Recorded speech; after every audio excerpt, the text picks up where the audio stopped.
Samuel, thank you so much for the opportunity to bid on this project. We're really excited about it. We love your school. We love you're a great host to us. But we love the design of this auditorium, this Performing Arts Center, and we would love the opportunity to update the audiovisual systems there.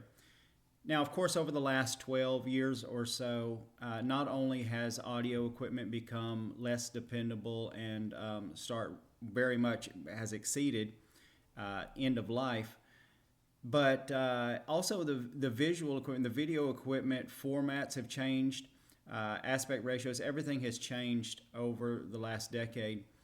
And so what we're going to present to you is an update to all of those systems. Now, this is what we're presenting to you right now is a complete version of what we feel like needs to happen there. Of course, as we discussed, the Soundcraft analog console is still probably very functional and is probably one of the nicest pieces you have. However, because of the transition several years ago to digital almost across the industry, we want to present a Soundcraft digital version to you as well. So if we'll look over here at what we would like to do, so this is the original stage rack here. This is where our amplifiers are located, along with most of the Crestron control equipment. There's also the remote lighting panel and some wireless mics there. Pieces that we do like that are pricey, so we want to leave them if they're working, but of course the Middle Atlantic battery backup here on the bottom, and that's a great piece. And then of course we want to leave the Bose processor because that already has all of the settings and all of the crossover points and everything that they built into when when Curtis Stout first installed that system. He did that right, and so we don't want to disturb that, and that processor will probably work as long as the speakers do. But all of the Crestron equipment, all of even the video inputs and everything like that, we want to present something a little different for the video stuff. So, and all of that actually is going to go away, and this is what we end up being left with. Now, we actually it would be really lovely to yank that whole big honking 30 space rack out and put in a small petite little wall rack that'll hold all of the new equipment. But I just don't think, because of all of the conduit that's hard attached to the rack and everything like that, I just don't think that that's a feasible thing. So.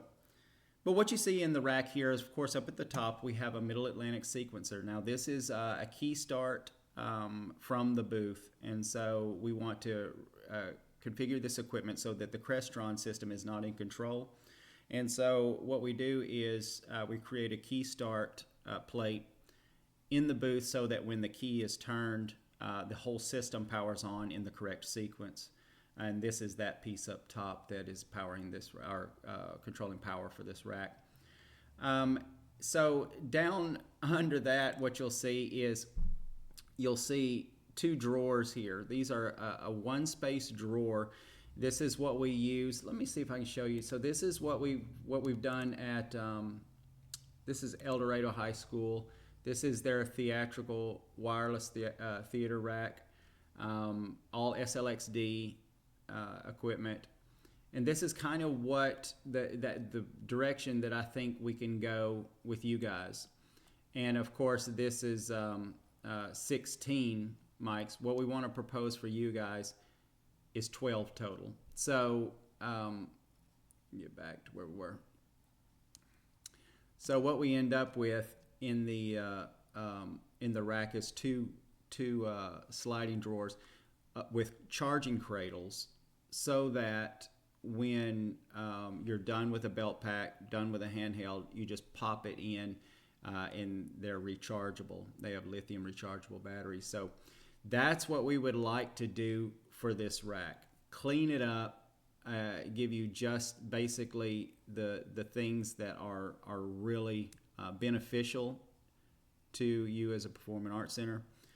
And then there was two things here that we were looking at. First of all, we can look at this is the rack front of house. Most of this rack is Crestron. Most of this rack is dedicated to the Crestron system. You've got a big custom panel here with VGA and composite inputs and RCA audio inputs. So of course we know that everything except the HDMI on this panel is pretty much out of date. Then we've got our Crestron HDMI over HD base T extender to the rear panel, the rear rack. And then we've got an older Middle Atlantic, it's just a power distro. We want to add a sequencer there. So this is what we're proposing to do instead. Is to move all of the wireless microphones up front of house. Here's the reason for that. Having the microphones front of house and adding a couple of directional microphones attached to the sound booth there, the front of house booth, what that does is it gives you the control that the SLX-D is designed to give you. It gives you battery readouts, and it gives you quick syncing and things like that. It gives you good quick messaging. It gives you the ability to name each channel, so you know in a theatrical play or something like that, you know who's on what mic. So just the visual aspect of it is worth moving those front of house, and we've already got that 10 space rack there. So by the time we got all the Crestron, we'll have so much room in there for 5 of the SLX 4D receivers. Now those are dual receivers, so we're looking at 10 total transmitters. 10 total transmitters. So starting at the top, we've got our Middle Atlantic sequencer, which is part of the sequence process that's also triggered by the key start. Under that, we've got a Tascam CD200BT to replace all of your audio RCA and 1/8 inch inputs on the rack, and it's a CD player with Bluetooth and auxiliary. So great unit that's really secure. You have to actually pair to a phone manually at the player, and then it remembers your device for the next time, but it's not like open, so anybody can connect to it and play their jam in the auditorium. And then under that are our dual receivers, and then under that is our antenna distro that goes out to our directional mics. And then the console, this is what we're thinking. So this is the signature Soundcraft 32 channel, great analog board. And then if we replace that, now this isn't completely accurate because the Soundcraft SI Impact 3 is actually a smaller form factor, so this actually should be smaller than the other mixer. But this is also a 32 input console and fully digital. One cool thing about this console is something you'll probably never use is this is one of the only audio consoles developed to also double as a lighting mixer.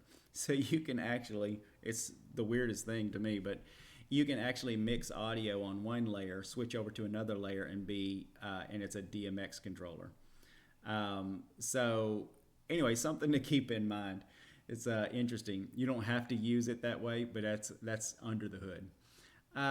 But this console will include a couple of mesh routers so that you can connect from either front of house or on the stage with an iPad to control. We're not going to supply the iPad. Schools usually get better deals than we do on iPads. But we believe that this is going to be the best console. I actually use the SI Expression personally, and it's a very similar board, and I love it. Not only do I love the functionality of it, not in the app, which is really nice and intuitive, but I love the audio quality of the Soundcraft mixers. They have the best preamps of any of them. So that's there. It's a little bit of a pricier mixer. I think it comes in about $9,000. and you can actually get a much less expensive mixer. We would like to probably propose to you a Yamaha TF3 as an alternative. We also love that mixer, but it's just not quite the level of mixer as this one, but it's much, much less expensive. It's like almost a third of the cost. So there's that. And so let me go over with you on the estimate and what we're looking at here. So we've got, right up here, we've got our console up top. And after the console, we've got our mesh routers. We've got our SLX D dual mic systems. And that's actually what we proposed to you, was the systems that include the belt pack. And under that is a couple of handheld transmitters. So here's the way we normally arrange this. So we'll give you 5 receivers and 5 belt packs. So if you have, 5 dual receivers and 10 belt packs. So if you have a production, a student production, or anything like that, you can actually outfit up to 10 players with a belt pack. And what we're proposing here is the Duraplex DH5 headset, which is the same one we gave El Dorado. Very durable, very water resistant, but also pretty unnoticeable from the stage. And so let me change that actually. All right, so so up here we've got the 2 handheld transmitters, which can be used in place of 2 of the belt packs. Of course, you can't use 2 transmitters on the same receiver at the same time, but having those two handhelds that maybe are dedicated to 2 of the receivers, unless you need extra belt packs, would be really nice. So under that is all of the lithium batteries for the transmitters. We've got the 6 dual docking stations that give you, let's see. Yeah, the 6 dual docking stations that give you a cradle charger for every transmitter. And then you've got under that the Shure Duraplex headsets. You've got the antenna distribution system, which lives in the rack where all the antennas come to, and it sums everything, makes it all talks nicely to each other. And then you've got the antenna brackets, the directional antennas, which are those small paddles that are mounted on either corner of the, well, they can be on either corner of the front of the house. And then we've got our CD200BT commercial CD player with Bluetooth. And then we've got a nice patch snake. We like to keep everything really custom and arranged nicely. So we would arrange a really nice patch snake between the wireless rack and the console. And then we've got our key start. That's the Furman RS2, is a key start for the entire system. And then we've got our 2 amplifiers, and we've got 2 3-space rack equipment drawers that are going to live in that amp rack, because we got so much space back there, we might as well store some stuff, right? So then we're going to switch over to the video system. We've got a pass-through plate at front of house so that someone can plug in an HDMI there. And then we've got another one on stage. So we've got 2 HDMI input plates. Then we've got all of our HD base T from Kramer. We only use Kramer. Kramer is what most the Department of Education and most corporations, and they almost always they'll almost always spec Kramer equipment. So we are always sure to put that in for schools as a first option. So we've got all of our HD base T switches, scalers, splitters, everything that we need to make that happen, so that if somebody connects HDMI on the stage, then it switches automatically over to that. If they unplug, it switches back to the front of house. And so this is something we didn't talk about here, but I assume that the projector that you're using is a lamped projector.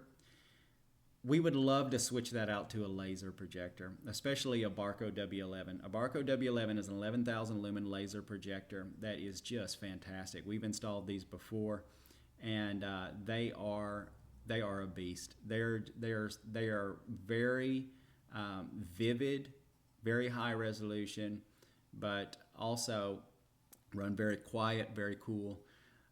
So that with an ultra long throw lens would be really nice.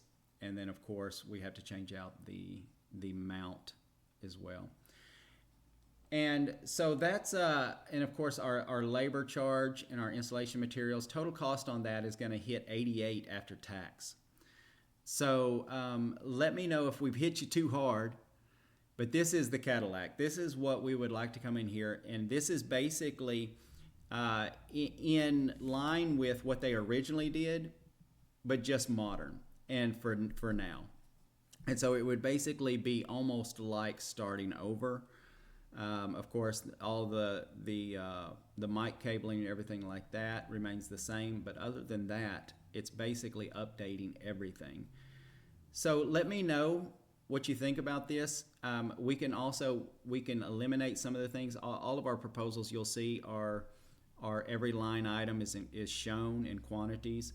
And so if there's anything in there and you're just like, let's not do this, it's no problem for us to pull that out and resubmit it to you.